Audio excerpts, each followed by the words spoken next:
loi type la loi Duplon de continuer. Alors la loi Duplon, rappelez-vous, c'est cette loi qui va dans le sens de l'agrobusiness, qui va augmenter les fermes-usines, faciliter les méga-bassines, bref, une catastrophe dans le pays, et notamment qui voulait réintroduire, sur l'initiative du sénateur Duplon, l'acétamipride, donc un pesticide tueur d'abeilles qui aurait fait exploser le nombre de cancers dans notre pays. Cette semaine, c'était le moment où on examinait, pour la première fois de toute l'histoire de l'Assemblée,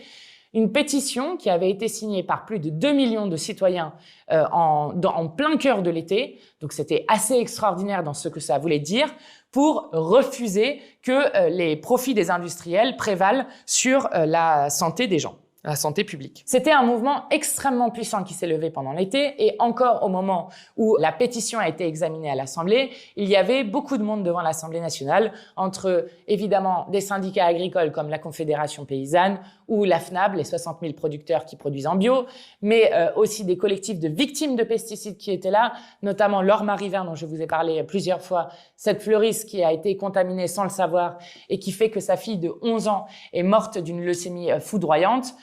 Donc des collectifs de victimes, Cancer Colère qui est évidemment à la pointe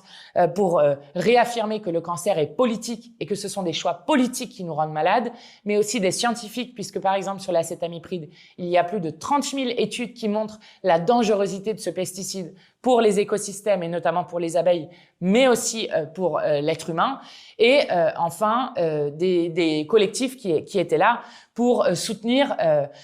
les revendications d'arrêter avec ces lois qui sont faites contre la santé publique. Alors c'était d'autant plus important qu'il y ait cela que le sénateur Duplon, puisqu'il y a eu une censure du Conseil constitutionnel l'été dernier sur la réintroduction de ce pesticide, a décidé de déposer une deuxième proposition de loi pour de nouveau tenter de réintroduire ce pesticide. Donc il va falloir lutter pour empêcher que cette loi passe, ça c'est la première chose. Mais en plus de cela, le gouvernement Lecornu a annoncé une loi d'urgence agricole qui devrait être examinée dans les prochains mois, avant l'été, qui est une catastrophe absolue et qui va là aussi encore augmenter l'agrobusiness et je ne sais quoi.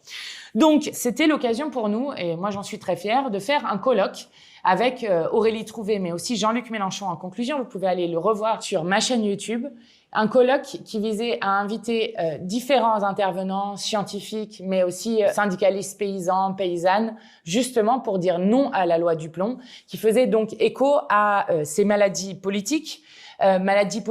où on aurait dû apprendre des scandales sanitaires précédents, que ce soit l'amiante, où dès 1905, on savait que l'amiante était mortelle, et pourtant il a fallu attendre 1997 et des mobilisations très fortes pour que l'amiante soit interdite dans notre pays. De même, nous n'avons rien appris